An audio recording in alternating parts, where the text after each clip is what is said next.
الحمدللہ رب العالمین والصلاة والسلام على خاتم النبیین اما بعد فاعوذ باللہ من الشیطان الرجیم بسم اللہ الرحمن الرحیم الصلاة والسلام علیک یا رسول اللہ وعلى آلک واصحابک یا حبیب اللہ الصلاة والسلام علیک یا نبی اللہ وعلى آلک واصحابک یا نور اللہ۔ حضرت خواجہ غلام حسن سواغ المعروف پیر سواغ رحمۃ اللہ تعالی علیہ فرماتے ہیں، جب بہت غم اور مشکلات آ جائیں تو درود پاک کی کثرت ہی تمام مشکلات کو حل کرتی ہے۔ مشکل جو سر پہ آ پڑی تیرے ہی نام سے ٹلی، مشکل جو سر پہ آ پڑی تیرے ہی نام سے ٹلی، مشکل کشا ہے تیرا نام، تجھ پر درود اور سلام، مشکل کشا ہے تیرا نام، تجھ پر درود اور سلام۔ صلو علی الحبیب صلی اللہ علی محمد صلی اللہ علیہ وآلہ وسلم۔ حدیث پاک میں ہے انما الاعمال بالنیات، اعمال کا دار و مدار نیتوں پر ہے، تو اور یہ یاد رہے کہ اچھی اچھی نیتوں سے عمل کا ثواب بھی بڑھ جاتا ہے۔ تو آئیے بیان سننے سے پہلے کچھ اچھی اچھی نیتیں کر لیتے ہیں۔ نیت کیجئے کہ انشاءاللہ الکریم رضا الہی کے لیے بیان سنوں گا، بادب بیٹھوں گا، جہاں تک ہو سکا دو زانوں بیٹھوں گا، اگر تھک جائیں تو وہ جس طرح مناسب ہو اس طرح بیٹھ جائیں تاکہ توجہ پہ نہ بٹے۔ خوب توجہ کے ساتھ بیان سنوں گا، جو بیان سنوں گا اسے یاد رکھنے، خود عمل کرنے اور دوسروں تک پہنچانے کی کوشش کروں گا۔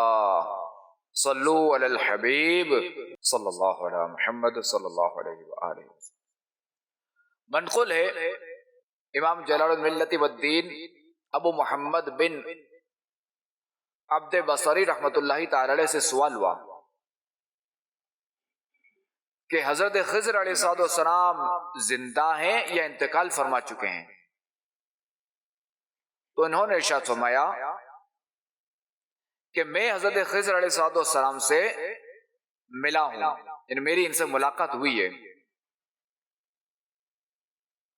اور میں نے ان کی خدمت میں ایک سوال عرض کیا کہ مجھے حضرت شیخ عبد القادر جیلانی رحمۃ اللہ تعالی علیہ کے بارے میں بتائیے۔ تو حضرت خضر علیہ السلام نے فرمایا کہ شیخ عبد القادر جیلانی تمام پیاروں میں بے مثال اور تمام اولیاء کے قطب ہیں۔ اللہ کریم نے کسی ولی کو کسی مقام تک نہ پہنچایا جس سے اعلیٰ مقام شیخ عبد القادر کو نہ دیا ہو، نہ کسی ولی کو اپنی محبت کا جام پلایا جس سے خوشگوار تر جام شیخ عبد القادر نے نہ پیا ہو، نہ کسی مقرب کو کوئی فضیلت عطا فرمائی مگر یہ کہ شیخ عبد القادر جیلانی اس سے بڑھ کر نہ ہو۔ اللہ کریم نے ان میں اپنا وہ راز رکھا جس سے وہ سارے اولیاء سے بڑھ گئے۔ اللہ کریم نے جتنوں کو ولایت عطا فرمائی اور جتنوں کو قیامت تک دے گا سب شیخ عبد القادر جیلانی کے حضور ادب کرتے ہیں۔ مداح الحبیب مولانا جمیل الرحمن فرماتے ہیں، ہے قول خضریے کے سب اولیاء میں نہیں تیرا کوئی، بدل غوث اعظم ہے دل کو تیری جستجو غوث اعظم ہے دل کو تیری جستجو غوث اعظم زباں پر تیری گفتگو غوث اعظم زباں پر تیری گفتگو غوث اعظم سلطان ولایت غوث پاک ولیوں پہ حکومت غوث پاک بحر کرامت غوث پاک اے رب کی رحمت غوث پاک اے رب کی نعمت غوث پاک اللہ کی رحمت غوث پاک باعث برکت غوث پاک صاحب عزت غوث پاک ماؤ حمایت غوث پاک جائے مصیبت غوث پاک صلو علی الحبیب صلی اللہ علیہ محمد صلی اللہ علیہ وآلہ وسلم. حضور غوث اعظم شیخ عبد القادر جیلانی رحمت اللہ تعالی علیہ کے سچے عاشق امام احمد رضا خان علیہ رحمت الرحمن غوث پاک رحمت اللہ تعالی علیہ سے بے حد عقیدت اور محبت رکھتے تھے، اور آپ رحمت اللہ تعالی علیہ نے اپنے فتاوی رضویہ میں کئی مقامات پر غوث پاک رحمت اللہ تعالی علیہ کا ذکر خیر فرمایا ہے. اور صرف یہی نہیں بلکہ حضور غوث پاک رحمت اللہ تعالی علیہ کی شان میں کئی اشعار بھی لکھے ہیں. اور یاد رہے کہ سیدی اعلیٰ حضرت امام اہل سنت رحمت اللہ تعالی علیہ کی شاعری عین قرآن و حدیث اور بزرگوں کے اقوال کے مطابق ہے. چنانچہ آپ رحمت اللہ تعالی علیہ ہدایت کے بخشش میں لکھتے ہیں، جو ولی قبل تھے یا بعد ہوئے یا ہوں گے، جو ولی قبل تھے یا بعد ہوئے یا ہوں گے، سب ادب رکھتے ہیں دل میں میرے آقا تیرا، سب ادب رکھتے ہیں دل میں میرے آقا تیرا. واہ کیا مرتبہ اے غوث ہے بالا تیرا، اونچے اونچوں کے سروں سے قدم آلہ تیرا، سر بھلا کیا کوئی جانے کہ ہے کیسا تیرا یا غوث، سر بھلا کیا کوئی جانے کہ ہے کیسا تیرا. اولیاء ملتے ہیں آنکھیں وہ ہے تلوہ تیرا، اولیاء ملتے ہیں آنکھیں وہ ہے تلوہ تیرا. صلو علی الحبیب صلی اللہ علی محمد صلی اللہ علیہ وآلہ وسلم. حضرت سفیان بن عیینہ رحمت اللہ تعالی علیہ فرماتے ہیں، عند ذکر الصالحین تنزل الرحمہ، یعنی نیک لوگوں کے ذکر کے وقت رحمت اترتی ہے. کہ جب اللہ تبارک و تعالیٰ کے نیک بندوں کے ذکر کے وقت رحمت نازل ہوتی ہے تو اللہ کریم کے اولیاء کے ذکر کے وقت کیسی رحمتیں نازل ہوں گی. اور جب ولیوں کے سردار شہنشاہ بغداد شیخ عبد القادر جیلانی رحمت اللہ تعالی علیہ کی پیاری پیاری باتیں ہوں گی تو پھر کیسی جھوم جھوم کر رحمتوں اور انوار و تجلیات کی برسات ہوگی. اور اللہ کریم کے نیک بندوں خصوصاً ہمارے پیر و مرشد شیخ عبد القادر جیلانی رحمت اللہ تعالی علیہ کا ذکر خیر تو ہوتا ہی رہے گا انشاء اللہ الکریم. صلو علی الحبیب صلی اللہ علی محمد صلی اللہ علیہ وآلہ وسلم. آئیے ہمارے پیر و مرشد شیخ عبد القادر جیلانی رحمت اللہ تعالی علیہ کے بارے میں سنتے ہیں کہ وہ اللہ تعالیٰ کی کس طرح انہوں نے عبادت کی ہے، اور روزانہ نماز میں یہ کیا ختم قرآن کرتے تھے. آئیے اس بارے میں سنتے ہیں. میرے پیر و مرشد شیخ عبد القادر جیلانی رحمت اللہ تعالی علیہ تحدیث نعمت یعنی اپنے رب کی نعمتیں ظاہر کرتے ہوئے اور اپنے مریدین، اپنے محبین اور اپنے غلاموں کو نصیحت کے لیے فرماتے ہیں کہ الحمدللہ الکریم میں 25 سال تک عراق کے ویرانوں میں پھرتا رہا اور 40 سال تک عشاء کی نماز کے وضو سے فجر کی نماز ادا کی. 15 سال تک روزانہ بعد نماز عشاء نوافل میں ایک قرآن کریم ختم کرتا رہا.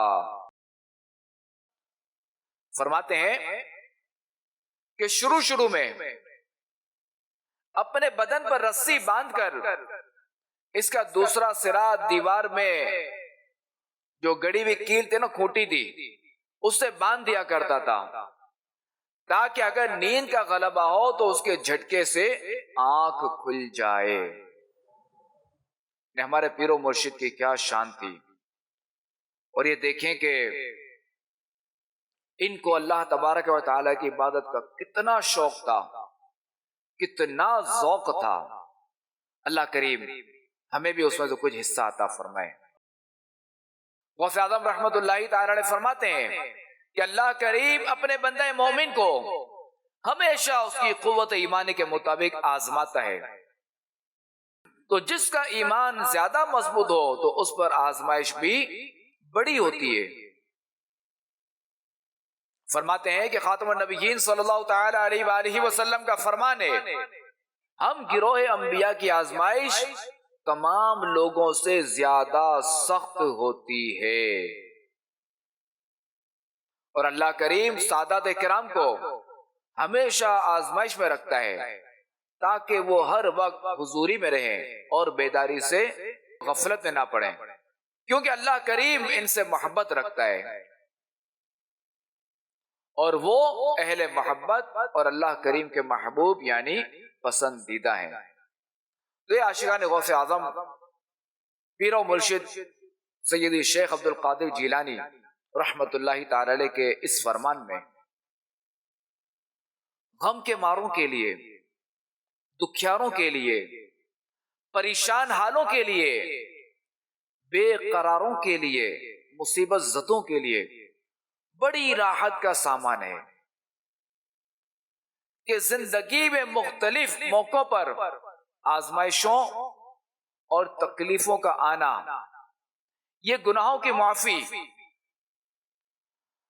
درجات کی ترقی کا باعث اور اللہ کریم کی رحمت کے نزول کا سبب بھی ہو سکتا ہے. کہ حدیث پاک میں ہے کہ اللہ کریم جس قوم سے محبت فرماتا ہے تو انہیں آزمائشوں میں مبتلا فرما دیتا ہے. تو لہذا میں چاہیے کہ ہر معاملے میں راضی برضا مولا یعنی اللہ کی رضا میں راضی رہیں کہ اسی میں دونوں جہاں کی بھلائی اور بہتری ہے. اور ایک اور مقام پر ہمارے پیر و مرشد شیخ عبد القادر جیلانی رحمت اللہ تعالی علیہ ارشاد فرماتے ہیں کہ انسان میں کئی گناہ ہوتے ہیں، کئی خطائیں ہوتی ہیں، اور مجرم اور مختلف قسم کے گناہوں سے آلودہ ہونے والا شخص اللہ کریم کے قرب یعنی نزدیکی کی جو وہ صلاحیت نہیں رکھتا، قریب ہونے کی صلاحیت نہیں رکھتا، قرب کی صلاحیت نہیں رکھتا. جب تک کہ گناہوں کی نجاست سے پاک نہ ہو جائے. تو مثال دیتے ہوئے فرماتے ہیں کہ جیسے بادشاہوں کے پاس بیٹھنے کی صلاحیت اس کو ہوتی ہے جو نجاستوں، بدبو اور میل کچیل سے پاک صاف ہو. تو لہذا بلائیں اور مصیبتیں وغیرہ گناہوں کا کفارہ ہے اور انہیں مٹانے والی ہے. جیسا کہ خاتم النبیین صلی اللہ تعالی علیہ وآلہ وسلم نے ارشاد فرمایا کہ ایک رات کا بخار 1 سال کا کفارہ ہے. حضرت شیخ عبدالحق محدث دہلوی رحمۃ اللہ تعالی علیہ فرماتے ہیں بیماریاں گناہ گاروں کو گناہوں سے پاک اور نیکوں کے درجات بلند کرتی ہیں. اور فرماتے ہیں کہ جب بخار کی مدت بندے کی عمر سے زیادہ ہو اور تمام گناہوں کو مٹا دے تو یقیناً بخار کی بقیہ مدت اس بندے کے درجات میں بلندی کا سبب بنے گی. تو عاشقان رسول، اگر کبھی بھی مصیبت آ جائے، کوئی پریشانی آ جائے، کوئی آزمائش آ جائے، بیماری آ جائے، تو پریشانی تو ہوتی ہے، مگر ہمیں مخلوق سے اس کا واویلا نہیں کرنا چاہیے، ہمیں اس کا ڈھنڈورا نہیں پیٹنا چاہیے، ہمیں یہ شور نہیں مچانا چاہیے. ہمیں صبر کرتے ہوئے اللہ کی رضا پر راضی رہنا چاہیے کہ رضا مولا ازہم اولا، کہ اللہ تعالیٰ کی رضا سب سے بہتر ہے. تو آئیے صبر کے 3 حروف کی نسبت سے مصیبتوں پر صبر کے 3 فضائل سنتے ہیں. اللہ کریم ارشاد فرماتا ہے کہ جب میں اپنے کسی بندے کو اس کے جسم، مال یا اولاد کے ذریعے آزمائش میں مبتلا کروں، پھر وہ صبر جمیل کے ساتھ اس کا استقبال کرے، تو قیامت کے دن مجھے حیا آئے گی کہ اس کے لیے میزان قائم کروں یا اس کا نامہ اعمال کھولوں. صحابی رسول حضرت سعد بن ابی وقاص رضی اللہ تعالیٰ عنہ فرماتے ہیں کہ میں نے عرض کی یا رسول اللہ صلی اللہ تعالیٰ علیہ وآلہ وسلم، سب سے زیادہ مصیبتیں کن لوگوں پر آئیں؟ فرمایا آپ علیہ الصلوۃ والسلام نے انبیاء کرام علیہ الصلوۃ والسلام پر، پھر ان کے بعد جو لوگ بہتر ہیں، پھر ان کے بعد جو بہتر ہیں. بندے کو اس کی دینداری کے اعتبار سے مصیبت میں مبتلا کیا جاتا ہے.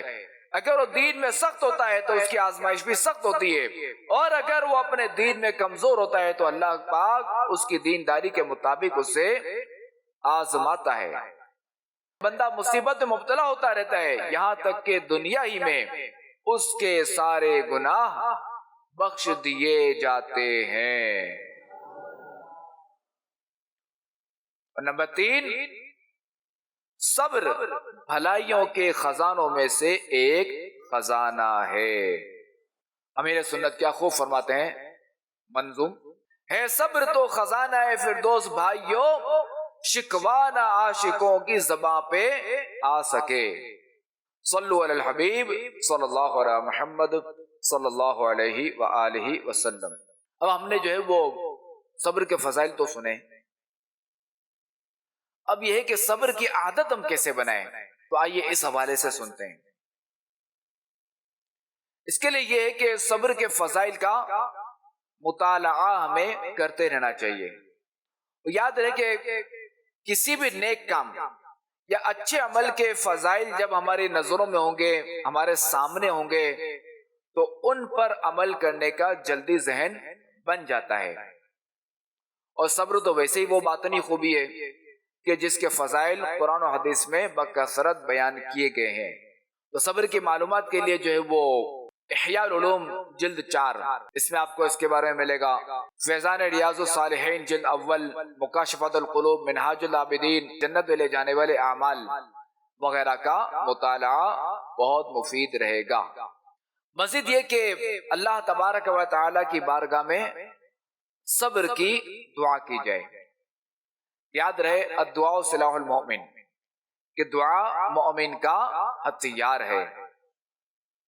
تو جب مومن اپنا ہتھیار ہی استعمال نہیں کرے گا تو یقیناً اس کے خطرناک دشمن جو کہ نفس و شیطان ہے وہ اس پر حملہ آور ہوتے رہیں گے، اور وہ مصیبتوں پر صبر و شکر کے بجائے ناشکری و بے صبری جیسے مذموم افعال جو ہے وہ اس سے صادر ہوتے رہیں، یعنی وہ اس طرح کی حرکتیں کرتا رہے گا، ناشکری اور شکوہ وغیرہ کرتا رہے گا۔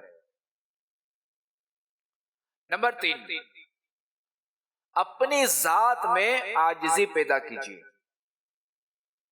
کہ کسی کی طرف سے ملنے والی تکلیف پر بے صبری اور انتقامی کارروائی کا ایک سبب تکبر بھی ہوتا ہے۔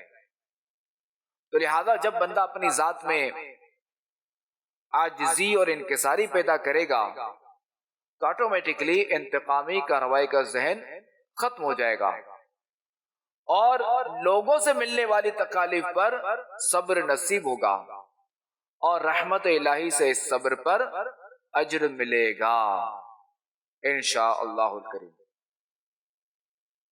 اور مزید یہ کہ جلد بازی نہ کیجیے، کیونکہ ہماری زندگی میں کئی کام ایسے ہیں کہ جن میں جلد بازی کی وجہ سے صبر جو ہے نا وہ رخصت ہو جاتا ہے، بلکہ اس جلد بازی کی وجہ سے بسا اوقات شدید نقصان بھی اٹھانا پڑتا ہے۔ لہذا جلد بازی کی عادت کو دور کیجیے اور صبر سے کام لیجیے۔ مزید یہ کہ معاف کرنے کی عادت اپنائیے کہ جب کسی کی طرف سے کوئی تکلیف پہنچتی ہے تو نفس جو ہے نا وہ اس سے جو ہے نا بدلہ لینے پر ابھارتا ہے، تو غصہ دلاتا ہے کہ اب میں کسی طریقے سے بدلہ لے لوں۔ اس کی ضد کیا ہے؟ عفو درگزر، یعنی معاف کر دینا۔ تو جب بندہ معاف کر دینے کی عادت اپنائے گا تو تکالیف پہنچنے پر اسے خود بخود صبر بھی نصیب ہو جائے گا۔ اور مزید یہ کہ مصیبت میں نعمتوں کو تلاش کیجیے کہ یہ بزرگان دین کا طریقہ ہے، اور اس سے صبر کرنے میں جو وہ مدد بھی ملتی ہے کہ ہر مصیبت میں کوئی نہ کوئی نعمت چھپی ہوتی ہے۔ مثلا بسا اوقات ایک چھوٹی مصیبت کسی بڑی مصیبت کو ٹال رہی ہوتی ہے، اور کوئی مصیبت کسی گناہ کے لیے کفارہ بن جاتی ہے، اور بعض اوقات مصیبتیں درجات میں بلندی کا باعث بھی ہوتی ہیں۔ اور دنیاوی مصیبتیں کہ یہاں جو مصیبتیں آتی ہیں تو دنیاوی مصیبتیں اخروی مصیبتوں سے نجات بھی دلاتی ہیں۔ اور یقیناً یہ تمام صورتیں اللہ تبارک و تعالی کی بڑی نعمتیں ہیں جو کہ مصیبت میں چھپی ہوئی ہیں، کیونکہ ہمیں نظر نہیں آتی۔ البتہ بعض اوقات ہمارے ساتھ یہ ہوتا ہے کہ اگر کوئی مصیبت آتی ہے نا، کئی لوگوں کو اس میں تجربہ ہوا ہوگا کہ کوئی مصیبت آ گئی، اس کو تو بندہ بڑا پریشان ہوتا ہے، یہ کیا ہو گیا، مگر بعد میں جو ہے نا وہ دیکھتا ہے کہ یار یہ اگر مصیبت مجھ پر نہ آتی نا تو یہ تو چھوٹی مصیبتیں ہو سکتا ہے، مجھ پر یہ مصیبت آنے والی تھی اتنی بڑی، تو یہ اس مصیبت میں ٹل گئی۔ تو بعض اوقات یہ بندے کو دکھا دیا جاتا ہے۔ مسلمانوں کے دوسرے خلیفہ سیدنا فاروق اعظم رضی اللہ تعالیٰ عنہ فرماتے ہیں کہ اللہ کریم نے مجھے جس مصیبت میں بھی مبتلا فرمایا تو اس میں مجھ پر 4 نعمتیں تھیں۔ یعنی اہل اللہ کا یہ طریقہ تھا، ان کا یہ انداز تھا کہ یہ مصیبت میں بھی نعمت تلاش کرتے تھے۔ تو فاروق اعظم فرماتے ہیں کہ وہ آزمائش میرے دین میں نہ تھی، یعنی دنیا میں تھی، دنیاوی معاملے میں تھی، دین میں نہ تھی۔ نمبر 2، اس سے بڑھ کر مصیبت نہ آئی۔ نمبر 3، میں اس مصیبت پر راضی ہونے کی دولت سے محروم نہ ہوا، یعنی وہی کہ رضا مولا اعظم اولا، اللہ کی رضا پہ راضی۔ اور نمبر 4، مجھے اس پر ثواب کی امید رہی۔ اور مزید یہ کہ اگر کوئی مصیبت آ جائے، کوئی پریشانی آ جائے، کوئی بیماری آ جائے تو اپنے سے بڑی مصیبت والے کو دیکھنا چاہیے، اپنے سے زیادہ بیمار کو دیکھنا چاہیے، کیونکہ جب کسی کو مصیبت پہنچتی ہے تو وہ یہی سمجھتا ہے کہ شاید مجھے سب سے زیادہ بڑی جو مصیبت ہے مجھے ہی ہے۔ جیسے جس کو نزلہ ہوتا ہے تو وہی سمجھتا ہے کہ سب سے بڑا بیماری میں ہوں، بخار والا سمجھتا ہے سب سے زیادہ بیمار میں ہی ہوں، سر درد والا سمجھتا ہے کہ سب سے زیادہ سر درد جو نا میرا ہی ہو رہا ہے۔ تو لہذا کنویں کے مینڈک نہ بنے، کنویں کے مینڈک کی مثال دی جاتی ہے نا کہ جو مینڈک جو ہے نا وہ کنویں میں جب ہوتا ہے نا تو وہ اوپر کی طرف دیکھتا ہے تو دیکھتے اتنا بڑا آسمان، اچھا اس کے لیے وہی پانی، ساری دنیا ہی وہی، اتنا سارا پانی، تو سمندر ہے پورا، اور یہ کنویں کی موٹی موٹی دیوار تو اس کے لیے پہاڑ ہیں. یہ چونکہ ہمارے اساتذہ کرام جو درجے میں مثال دیتے تھے بعض وقت پڑھائی کے وقت، تو لہذا کنویں کے مینڈک نہ بنے، اپنے سے بڑی مصیبت والے کو دیکھیں. یہ نہ سمجھیں کہ میں ہی سب سے زیادہ بیمار ہوں، یہی دنیا ہے، نہیں، اپنے سے بڑی مصیبت والوں کو دیکھیں کہ اور بھی ایسے لوگ ہیں جو مجھ سے زیادہ آزمائش میں ہیں، جو مجھ سے زیادہ تکلیف میں ہیں. جب ہم ان کو دیکھیں گے تو آٹومیٹکلی جو ہے نا ہمیں ہمارا ذہن بنے گا شکر کا، کہ اللہ تعالیٰ کا شکر ہے کہ میں جو ہے وہ اس مصیبت میں گرفتار نہیں ہوں، کہ اللہ کا شکر ہے کہ مجھے صرف بخار ہے، مجھے کینسر نہیں ہے. اللہ کا شکر ہے کہ میرا جو ایکسیڈنٹ ہوا تو مجھے جو نا وہ فریکچر ہو گیا، ورنہ فلاں کا جو ایکسیڈنٹ ہوا تو بیچارے کا ہاتھ ہی کٹ گیا. تو یوں ہمیشہ اپنے سے بڑی مصیبت والے کو دیکھنا چاہیے، تو اس سے بھی جو ہے وہ صبر کی نعمت نصیب ہوگی انشاءاللہ الکریم. اللہ کریم سے دعائے کہ اللہ کریم ہمیں مصیبتوں پر صبر کرنے کی توفیق عطا فرمائے. زباں پر شکوائے رنج و الم لایا نہیں کرتے، زباں پر شکوائے رنج و الم لایا نہیں کرتے، نبی کے نام لیوا غم سے گھبرایا نہیں کرتے، نبی کے نام لیوا غم سے گھبرایا نہیں کرتے. صلو علی الحبیب صلی اللہ علیہ محمد صلی اللہ علیہ وآلہ وسلم. اے خلیفہ امیر اہل سنت، تو سدا رہے سلامت، تو سدا رہے سلامت، تجھ پر ہو رب کی